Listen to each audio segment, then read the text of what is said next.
Hello friend, welcome to Borgcast Lower Decks 4.5 with Peter and Anne-Marie. Hello! We've got a little bit of... Previously on Star Trek Lower Decks. From Jeffrey Mark Hyman, talking about something borrowed, something green.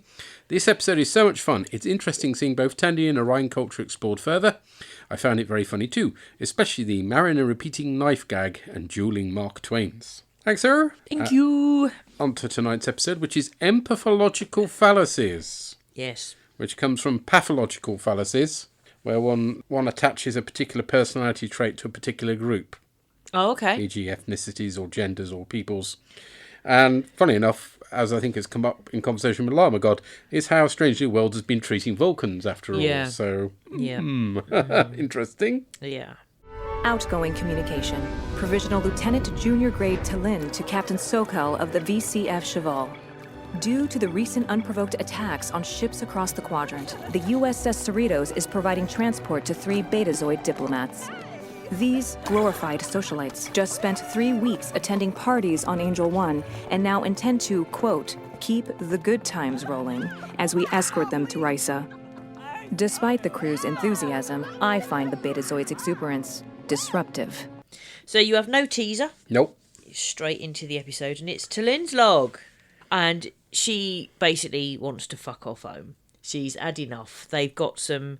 Or not home, to the previous ship. They've got Betazoid diplomats on. And because of all the ships that have been disappearing, they're being escorted. They've got to escort them to Risa. And everybody's having a party. But of course, she doesn't want to join in. Far too much emotion, Falcon. And where are they travelling from? Now, I didn't pick out. They're going to Risa. Yeah, from Angel 1. Such f***ing bullshit. Oh, God. Yeah, I know. Man. Man. Yeah. We've got 3 of them. Yes. Yeah, so again, this is a Lower Decks thing. Basically, there are names that are vaguely like English names, but they just change them a bit. I mean, Talin is kind of like Lynn. Yeah. And to Erica. Yeah. To Well, Erica, we've got Kathy, who's played by Wendy Malick, who's in a lot of films and TV shows down the years, including Scrooged. And the character name is based on that of an American cartoonist, apparently. Okay. Doralex, who's played by Rachel Dratch, who's a Saturday Night Live person. Voices a lot of animation stuff, including Avatar, Where's Waldo, a.k.a. Where's Wally, the TV series. I can't imagine that's much of a TV series, but there we go. And she's named after Lolita, apparently. Oh. Yeah. And Catrot. Catrot? Yes, voiced by Janelle James, another comedian. I recognise the name Janelle James. Yeah, she did a voice for the Garfield movie. Yeah. She's named after a famous 19th century spiritualist, apparently. Okay. Very random, but there we are. Yeah, so which one is which? You've got the one with the sort of blondish hair. Yeah, the one with the blondish hair is Kathy. The one with the lots of brown hair and the red dress is Doralex. And the one with the white dress is Catrot. Right. So... Oh, I give up. Blondie likes Ransom, and she puts initially. She puts the really tall sort of yard of ale type glasses. Yeah, they're called whalebones or something like that. Yeah. So half in his butt crack. Yeah. But when he responds, of course, he's up for it. Positively, she's just like, oh, I like them when they're hard to get. It does make you wonder after all these years if people had reacted that way to Loaxana Troy and just given in straight away, where she'd gone, oh, that's no fun, and move on to the next person. Yeah, you don't Picard, know. You've been wasting your time all these years. Yeah. We just watched the Deep Space Nine one where she and Odo become a thing. Yeah. So sweet. Yeah, very sweet. But yeah, I mean, I don't know, I mean, she is horny, but she's also, what she wants is fun and entertainment, isn't it? So fun of the chase, mainly. Fun of the chase, yeah. So if you give in, you see, that's it. I don't know. I mean, maybe she wants both. Do you know what I mean? And she'll just move on to the next person. I don't know.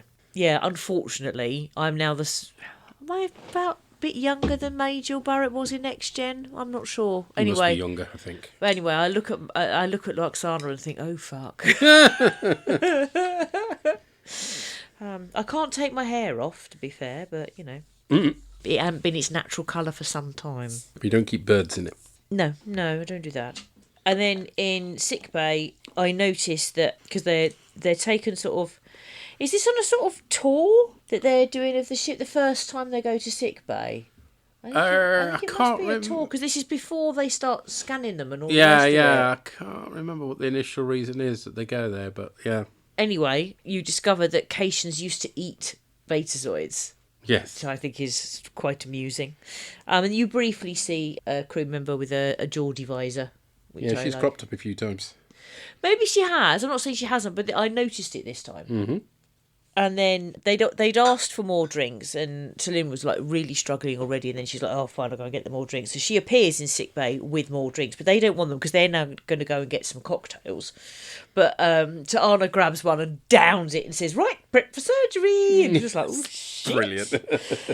Talin is trying to send a message to say, you know, that she wants to go back to her previous ship, but there's no outgoing comms, and it's just like, so they've got alcohol, they can party and everything else, there's no outgoing comms. That's sensible. Meanwhile, Boimler is trying to memorise all the crew, and he's not managing very well. So Rutherford tries to convince him, no, come on, you want to come to the Betazoid party. When that doesn't work, he does a tippy-tappy and says, Shax, I think we have a candidate for the programme. Oh. Yeah. And Talen's sitting there and she's sort of tapping the desk and she's going, it would be illogical to keep trying to send the message. And then she says, but it's not illogical to find out when comms will return. So she goes to go to the party. There's yet more ridiculous emotional outbursts. I love Miglimo attacking the replica. Yes. He loses his crap, doesn't he? And in the corner there's someone who's been sick all over themselves. Yeah. Ransom ends up like crying because one of the Betazoid women didn't like him. And did you notice Big Merp is playing the game from the game? No. I can't believe they haven't banned that thing, God, considering how yeah. damaging it was. Yeah. And then there's a guy sort of smashing glasses in front of the hijabi crew member. And later on, we see her dancing on the tables. Yes. And then meanwhile, you cut to Boimler in the programme, which it starts with slam poetry, which is all about Worf. Yeah. Oh, yeah, before he goes in, he goes, what is it, what's this going to be? Is it Tsunkatse? Which is a Deep Voyager cut, because that's that naff Voyager episode with the Rock in it. You remember watching that? No. 7 and 9 fights the Rock. It was like the beginning of the Rock's acting career. He barely speaks in it. I don't think he speaks at all, actually, possibly. Bizarre. Wow. Okay. And then, while they're all being increasingly nuts, the captain's going, look, something's not right here. And it reminded me, although I don't think it was supposed to, because I think it was supposed to make you think of a Next Gen episode, but it reminded me actually of Dramatis Personae, which we've just watched for DS9, yes. Because Dax in particular was behaving really out of character. Yeah. The others, it was kind of amplifying aspects of their character, but they weren't being themselves. But then it's posited that actually the issue is that because it was all started when the Betazoids came on board, it must be their fault. They must have Zanthi fever. Zanthi fever! I got Zanthi fever! It's driving me insane.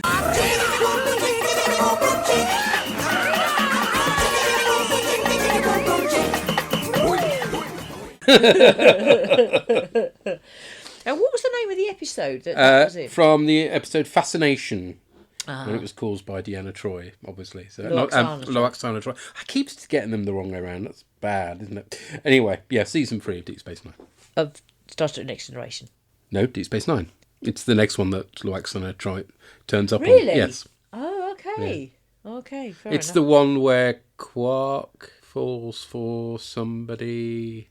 Oh, I can't remember now, but yeah, there's a falls for O'Brien's wife. Really? Yes, that does not end well. You don't remember this one, do you? No. There you go. Got that to look forward to. Oh, okay. And then the Betazoid's like, no, we haven't got Xanthi fever. We're too young for that. And the captain is just like, look, we're all girls of a certain age. There's no, shame here. But they are really quite cross. And they keep sort of going, we're going to have to blow our cover. Are we going to have to blow our cover? And eventually it becomes, look, you've been scanned. There's nothing wrong. She's like, no. You might not have Xanthi fever, but there's something wrong. You have caused this. So then they go a bit Charlie's Angels, don't they? Really? Yeah. And I'm guessing that's where they're going with, because there's Possibly one red 3 of them. Yeah. One blonde one, and one dark possibly. one. And their weapons are a bit, sort of as like a lipstick that becomes something. And yeah. Yeah. Anyway, they managed to take everybody out, including T'Lyn. Boimler is being made to play Starfleet Security Officer charades, which must be a pretty limited game, I can't help feeling. There aren't that many. Boims is disappointed not to be taught how to kick butt and decides it's all a test, feebly taking on Shax, who just lifts him off. Then it's time to face 2 Sacred Security Officer challenges, which turn out to be a jigsaw puzzle of Malcolm Reed. Wow. From Enterprise. Yeah. And which would have been, almightily disappointing Christmas present for someone. And a packet of tarot cards, bizarrely, but they're Bajoran tarot cards. Yeah. His nonplussed reaction is interpreted as him choosing both. Turns out the Betazoids are officers of the BIA, the Betazoid Intelligence Agency, and they take down the entire bridge crew disappointingly easily, it has to be said. They're investigating the attacks on ships in the quadrant and decide to take a shortcut home through the Romulan neutral zone, as you do. So Anna gets free and sets off to eat the Betazoids, bouncing off the walls as she goes, leaving Mariner and T'Lyn to discover that the source of the psychic disturbance is the Vulcan, actually. And we get reference to Bendai syndrome from... I don't know episode names. This is one of the easy ones. Next Generation Sarek, because it's all about Sarek. Right, okay. But T'Lyn is too young for that at a mere 62. And I love it that Mariner goes, you look really good for 62. Yeah. Freeman fools Doralex into reading her mind and seeing Kathu Jipper earlier, making them turn on each other and enabling her to raise a red alert. The tarot cards Boims is dealing with... Well, if you freeze frame, and I'll put this up on the Facebook and the Tumblrs, but because they're Bajoran, let's say one of them is orbs. You've got the Celestial Temple, Derna, which is one of Bajor's moons, where the Romulans cheekily tried to build a base in Season 7. And there's the Emissary, which naturally has a picture of Cisco on it. Rather harshly, he accuses the security team of just playing games, which when you consider Shax has already died once in the line of duty is pretty harsh, but there you go. The red alert spurs them into action anyways. Having fessed up to being the cause of everyone's crazy emotions, the crew then turn on T'Lyn. Having escaped, she manages to regulate Mariner's emotions, but realises her inability to see past her frustration at not being able to send her message means she's not truly Vulcan. Mariner calls T'Lyn's previous crew a bunch of effing idiots and questions the logic of kicking her friend out for having saved her crew. She also points out that if T'Lyn is suffering from Bendai syndrome, she's up there with Sarek when it comes to legendary Vulcans, which... Yeah. Oh, well done, you're senile. Yay, that means you're great, because Sarek was senile too. Hang on. Anyway. It's if you've got this Vulcan disease, you must be a Vulcan. Yeah, but... You got this disease, it's like Vulcan senility. That's not a good thing. But anyway, the Vulcan's inner turmoil sorted, she stops affecting the other crew. The security bods take down the BIAs just in time for Freeman to reverse course, to the disappointment of a crew of a Romulan warbird that was waiting to take them out. Oh, and bizarrely, the neutral zone is marked in space by a series of floating red lights. That would work. Boimler rightly apologises for being a jerk. Shax points out the lieutenant had been putting himself under too much pressure, so the games were supposed to relax him. There are apologies all round for and from the BIAs, and they hand over a fuzzy picture of the craft responsible for the attacks on shipping. T'Lyn tells Mariner she's staying on the Cerritos to study their chaotic ways, and gets a hug that she didn't want. So I love the moral of the story, which is kind of aimed at Trek writers. Don't assume somebody is going to be a certain way because of their species, basically, which is nice. Yeah, let's hope that the writers of Strange New Worlds have, watched this episode. Well, it's too late. They've made their stuff, haven't they? The B plot's not particularly strong, but the A plot makes up for that with both intrigue, who's the actual baddie here, and character development for T'Lyn, plus there's that critique of how Trek series deal with race. So, yeah, I like this. Again, it's not laugh out loud funny, although there are some good Tana stuff, so that whenever she's involved, it always makes me laugh. Yeah, so. But also I like the other message as well with the security is like, no, we had to look after your well-being. Yes. Because it is true, if you don't look after people's well-being, they are more likely to be a liability. So it pays to take a holistic approach, and I like that. And Shax is such a sweetie. Yes. We've heard from the Llama God.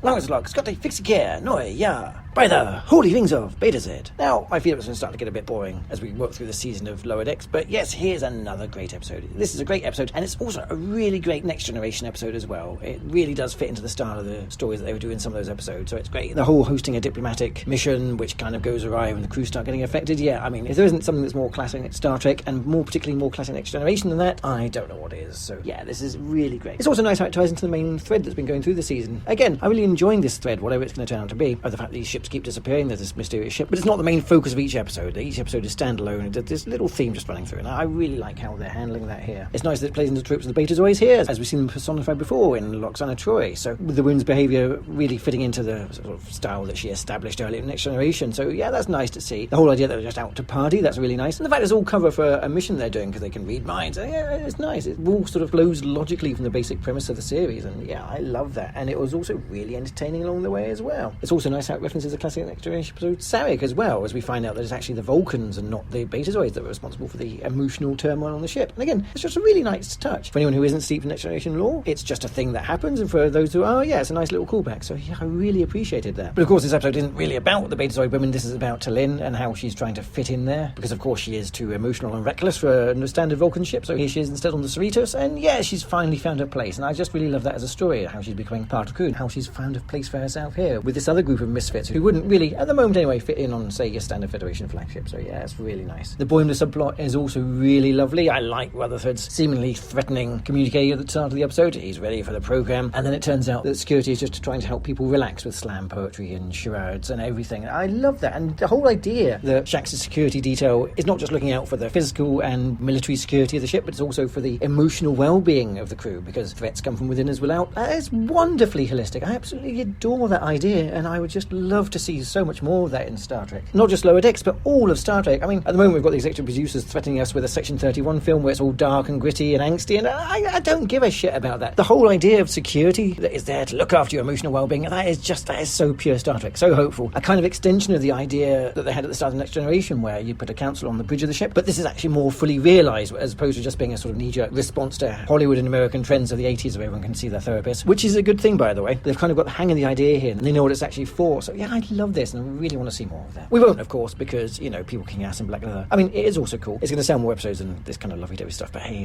it's a shame. But this is the kind of thing that I'd like to see Star Trek pursue in the future. Really would. So yeah, there's some great little themes running through this episode, and there's some wonderful moments in this episode as well, from the little silly things like Diana chasing her own tail when she's emotionally heightened, the human pyramid in the bar, to the line where when Shax leads the security team to take the bridge, get ready to resist occupation, and just the Cerritos turning away from neutral zone at the last moment, and a warbird decloaking, and let's go lurk somewhere else instead then. And that was just hilarious. I love that, just the idea that the Romulans are there just waiting ready to pounce and having their day constantly ruined. I just love that. It's wonderful, wonderful. And what was also really nice, I don't know if we've seen it before, but the Cerritos fly past at the start where the camera kind of goes between the nacelles, but there's a warping effect on the stars. That's just perfect Next Generation, which just brings me back to the start to say, yeah, this was a brilliant Next Generation homage episode. Great stuff, really great stuff. So yeah, suffice to say, really enjoyed this. So as ever, I'm looking forward to finding out what everyone else made of this episode. I hope you all enjoyed it like I did. I hope everyone's ready for autumn now, and at least as the weather gets colder, we can all carry with us the memories of those really hot and wonderful summers that we had. Yeah, that's a sarcastic comment for anyone living in Scotland. And until next time, glory to you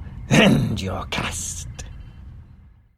Thank you, sir. Charles. Glad you enjoyed it. It is really hopeful, Yes. isn't it? But I hadn't seen the connection, but you're right, there is a connection between Next Gen having a counsellor on board, caring about your well-being, and then they ditch it, don't they? There isn't anybody Nope. that has that role in DS9. There is a counsellor in Voyager, but she dies in the pilot. And you end up eventually with Esri. Oh, and Esri, of course, yes. But that's much later. They go through most of Yeah. DS9 without one. And to be honest, she's no good. She's more in need of counselling than anybody else. So it's like it's Yeah. a bit of a weird approach, but yeah. But ultimately, making security responsible for people's well-being. I was going to say spiritual. It's not spiritual. It's mental well-being as well as physical. Is logical. Yeah. I can go with that. Very Yeah. good. Yeah. And yes, I also really liked Anna chasing her tail. That was brilliant. And yeah, I love the way they work the thread into Yeah. this particular episode. Yeah, because it's kind of driving it a bit, but it's not all about it. So. Yeah. Yes, Yeah. it's working really well so far. Yes, it is. Oh, the other scene I liked as well with Tana was where she's scratching at the door to try Yes. and get in. Great. And then Shax has to give her some milk to calm her down. Warm milk. Yep. Next up, we hear from Putty. Hello, Args. Parry here to talk about empathological fallacies. Now, I think this one actually fits for me anyway. It was one of those episodes which is perfectly enjoyable, a lot of fun, entertaining, and it was funny, but not laugh out loud funny. There weren't bits where it was, there's not sort of a specific point where I can say, yeah, that was a good joke or a good line. It's kind of more a general, the whole thing was a silly concept, but entertaining nonetheless. We had party betazoids, we had the whole crew going a bit nuts. I say maybe the downsides for me were, for starters, so I like the fact that it was a Tulin episode, mostly, but the downside was it was kind of that bendy syndrome, but then it kind of goes away at the end. I thought they could have come up with a better mechanism, or another Vulcan condition, possibly falling into the trap of wanting to use something familiar, and it did sort of work a little in Mariner's explanation to her at the end on why she's more Vulcan, and I liked Mariner being able to kind of talk around.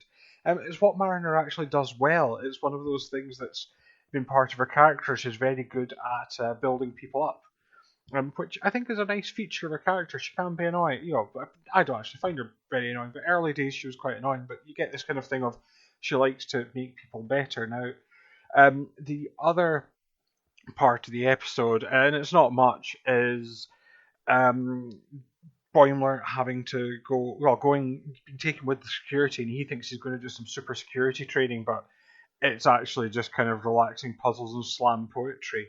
And what I loved about that was when the security suddenly kick in and are, in fact, incredibly intelligent, which for a Starfleet security crew is unusual. But that really, that was really quite cool when they just suddenly come in. And yes, I can't read you, you two can, because our Cleon slam poetry is keeping our mind at rest. Jokes like that were fun. And I like the concept that security don't just look at the health of the crew from fighting off an invasion, they look at the mental health of the crew. It's not really the remit, but it's a lovely idea. It's very much in that idea of, no, you're not just there to punch things when they come to attack. We're also here to make sure the crew is in tip-top shape, be that physical or mental. And it's got that thing of, there's some things that go around. Some men get very uppity on, I will protect my family by punching invaders in the face. It's like, that's very good, but can you cook a meal? Which is a day-to-day more important task compared to the fictional thing that probably won't happen. And I think that was quite a nice touch from security. And yeah, like I say, it's nice to see more to Lynn. In fact, Freeman got some good outings here. I did like, we do have Freeman's in security that she's not a very good captain. And so I quite liked it when the Betazoids kind of reveal that they're in fact secret agents. And then she says, you were up to something. I am good at my job. That was probably one of the funniest bits.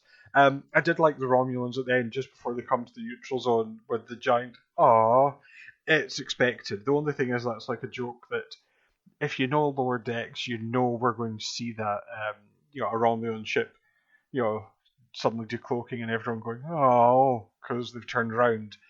It's still funny, but very predictable joke there.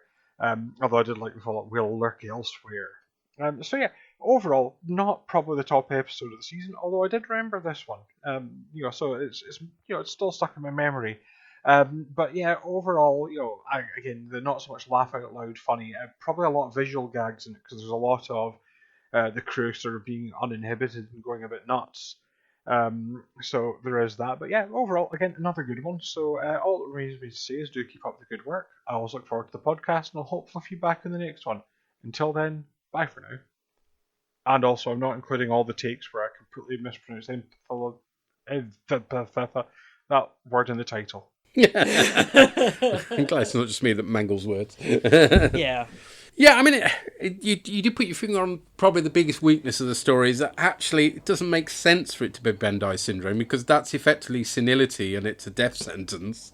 So you wouldn't think that T'Lyn would be as at peace with it as she is. Yeah. Yeah, so it's presumably something else, but it's obviously from her. And yeah, Mariner is far less annoying ever since she got her act together, basically, and realised that her issue was herself, basically putting herself down and stopping herself whenever she got promoted, she then torpedoed it and stuff. Now she's a lot sort of more relaxed about that sort of thing, getting on well with her mom, and she still gives everybody jip. Yeah, that was sort of end of season 1, start of season 2, I think. So they didn't make and her again, annoying it's for that that long. thing about this series, it has proper character progression, so, she moves on, that's really good. Yeah, and, she still gives people jip, as she says at the end. That's the way she deals with people she likes. Like, I've got a couple of mates I've been known since I was at school, and we give each other lots of jip, but we really like each other. It's just our bizarre male way of showing affection. So. Except we can't just be bizarre and male, because it's Mariner doing it. Well, yes. It's just as bizarre. Mm-hmm.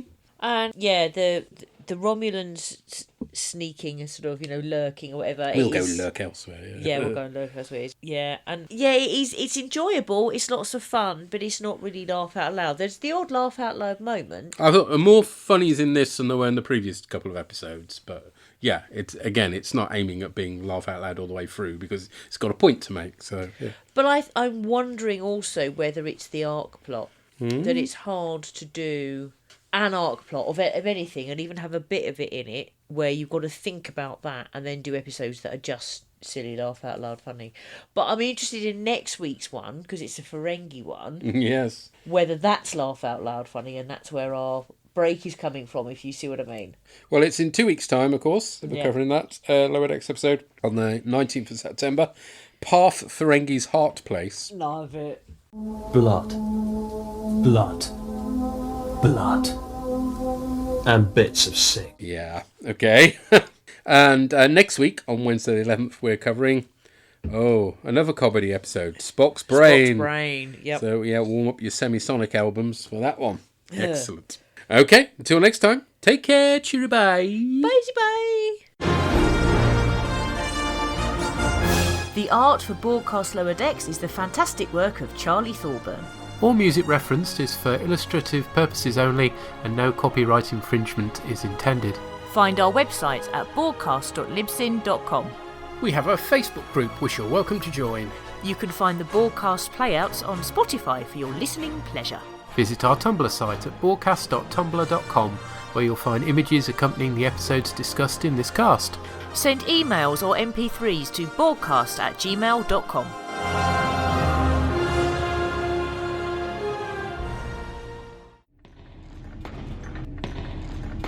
Shut it down!